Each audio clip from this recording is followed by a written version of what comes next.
Hey guys, this is Nostalgia. So today we're going to be going over my Windy Druid. This is a magic finding focused build, mainly oriented towards running the pits, since the sort of AoE ability from Tornado allows you to clear large groups of monsters rather quickly, which makes it so that this build has some rune finding capabilities, and I like to take advantage of that by playing on players 3. Now, this build, just to go over kind of the background of it, it's not really going to be better than a Blizzard Sorceress for magic finding and playing on players 3 to find high-level uniques and sets and also runes at the same time by playing on players 3. I think a Blizzard Sorceress is pretty much always going to be better at that due to being able to stack up large amounts of magic find far more easily than this build. The gear setup in this build, you're trying to hit certain FHR and FCR breakpoint, especially if you're trying to hit 99 FHR and 99 FCR. The sort of gear setup you're going to be using isn't really going to have a lot of leeway. I mean, there's sort of a lot of different variations on the same sort of magic finding build. It kind of depends on what you have available to you. Like if you have a GG circlet with 3 to elemental skills and 20 FCR, and say you Larzicked it for 2 sockets and put 2 runes in it, or say even 2 Ist runes, what you're going to be using just really depends on what you have available, because there's really just way more expensive versions of this build that I'm not running, and also ones that run 163 faster cast rate, which I would not do, and I'll get into that in a little bit. So on the Mercenary's Gear, ideally you'd have an Andy's Visage Chains of Honor set up, or Fortitude and a Vampire Gaze. For the weapon, I would use an Insight. You could try a Reaper's Soul, but then you're just going to have mana problems. It's just going to be really inconvenient. You're just going to have to drink a lot of mana potions. So I would just use an Insight. Okay, getting to the main gear. I'm trying to hit 99 faster cast rate and 63 faster hit recovery on this build, okay? Now you could try to hit 99 faster hit recovery by getting 5 FHR from some of your small charms, and maybe you have more than one grand charm that gives faster hit recovery on it. It also helps if you're using a Dungos, if you're trying to hit 99 FHR. I don't really have good faster hit recovery small charms. Now, the thing is that you can't get a faster hit recovery small charm that also has magic find on it, because of it's a suffix of stability, and the magic find affix on a small charm is also a suffix, so you can't get one with both at the same time. And I'm trying to stack magic find on this build, since it's a magic finding build. So I would just go for the 63 faster hit recovery breakpoint, unless you have several grand charms that have FHR on them, which would make it a lot more feasible to hit the 99 FHR breakpoint. You could also try a Shale in your helmet. That might work, but then you're sacrificing magic find, which really isn't ideal.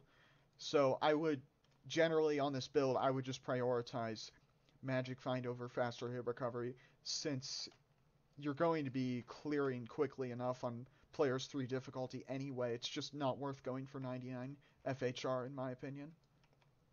Okay, so to be hitting the 99 faster cast rate, I'm using Mage Fist, Heart of the Oak, Spirit, and a 10 FCR ring. Now you could try a few different options with this. You could try a Wizzy Spike, which would make resistances easier to cap, but then you're sacrificing 3 to skills. You could use an Amulet with faster cast rate on it. Now, if you can get 20 FCR on an Amulet, that would mean you could just completely drop the Mage Fist. And if you look at my build, I have extra faster cast rate too. So really, if you had the same gear as me, and you had an Amulet that had 2 to Druid skills, it would have to be a caster Amulet. 2 to Druid skills, 14 or higher faster cast rate, and say 20 all-res, then that would just be amazing for this build, and you could just drop the Mage Fist completely and switch those out for a Chance Guards, for instance. Like what I have here. You can try Bell Runs on this character for experience, But since this is a magic finding focused build, that's not really what this is oriented towards. See, what I was doing just to get my character leveled up a little bit, because he was only level 78 when I gave him the Enigma, is you could use the Thunder Gods and just run Bale to get some experience, but that's not really what this build is about. There's sort of two main belt options you're going to want to be using for this build, Arachnid Mesh and Verdungos. The only reason I'm not using an Arachnid Mesh is just because I don't have one. Verdungos is fine for this build also because it's mainly oriented towards the pits for magic finding, like I said, and having reduction of physical damage, especially if you have 15%, is pretty useful. But the thing is, if you can get an Arachnid Mesh, that would mean you could also switch out, that would also allow you to switch out your Mage Fist for a Chance Guards. Okay, so for the boots, there's sort of also two main options you can consider. There's War Traps for the MF, and there's also Alder's Boots. Now the thing is that any life you get on your gear gets boosted by Battle Orders and by your Oak Sage. So with the gear I have, if I switch out my War Traps with Alder's Boots, I get 163 more hit points in the end after Oak Sage and Battle Orders. And the thing also that makes Alders great for this build is that Spirit doesn't give you Fire Res. So you can get your Fire Res from your boots that way, from Alders. So these boots are just amazing for this build. But generally, I mean, you're just trying to maximize your Magic Find, and you have your Cyclone Armor anyway, so you really don't need that much higher than about 50 of each resistances because of your Cyclone Armor. So you don't really need Alder's Boots. The main reason you would need them is if you're using a caster enemy that has, say, 14 faster cast rate, but it doesn't have any fire resistance on it, and you're not getting fire res from your rings. That, in that case, you would probably want to use Alder's Boots. Although, you don't want to sacrifice too much Magic Find if you can help it. Probably what I would ideally want to do with this build is just get an Arachnid Mesh to replace the Verdungos with, and just switch out the Mage Fists for a Chance Guards. Probably the other main thing you would also want to do over what I have is get a Caster Ami that has at least actually 4 FCR on top of the Arax. It actually wouldn't even need to have that much, and if I'm not mistaken, a Caster Ami always rolls at least 5 FCR, which would mean you could replace this ring with either a Nagel ring, a magic ring with over 30 magic find, or just 30 magic find if you haven't found like a perfect Nagel ring, or another Stone of Jordan. Now the second ring slot is kind of for if you just need that faster cast rate from somewhere. Say if you're not using a Mage Fist and you're getting a little bit of FCR from your amulet, but not quite enough, you could just use another faster cast rate ring here. I'm just using the Stone of Jordan just because I'm hitting the FCR anyway, and the damage and mana is actually really nice on this build, because since you're teleporting all over the place, you're using mana quite quickly. Okay, Spirit is a given. For the Helm, the other main option would be a 5 NATO pelt with a topaz stuck in it, or an Istrum if you're really rich. You'll notice that I get about 500 damage on either side with this helm, so it's pretty good. But I just don't want to give up that extra magic find. You could run a Wizzy Spike on this build to get your faster cast rate and resistances more easily, which would mean that you wouldn't need resistances as much as I do from your ring and amulet. So that's totally an option, it's just that you're going to be sacrificing even more damage, which isn't really ideal, because clear speed is really important with a magic finding build. Okay, so now that I've gone over the gear, and also I'll just mention that I'm using a CTA and Spirit on Switch. There's really no other major option for Switch that you'd have on this build as far as I'm aware. Okay, so now we're going to go over the skills of this build. There's not really a lot of different things I would do with the skills on this. You're going to want to max Cyclone Armor, Twister, Tornado, and Hurricane.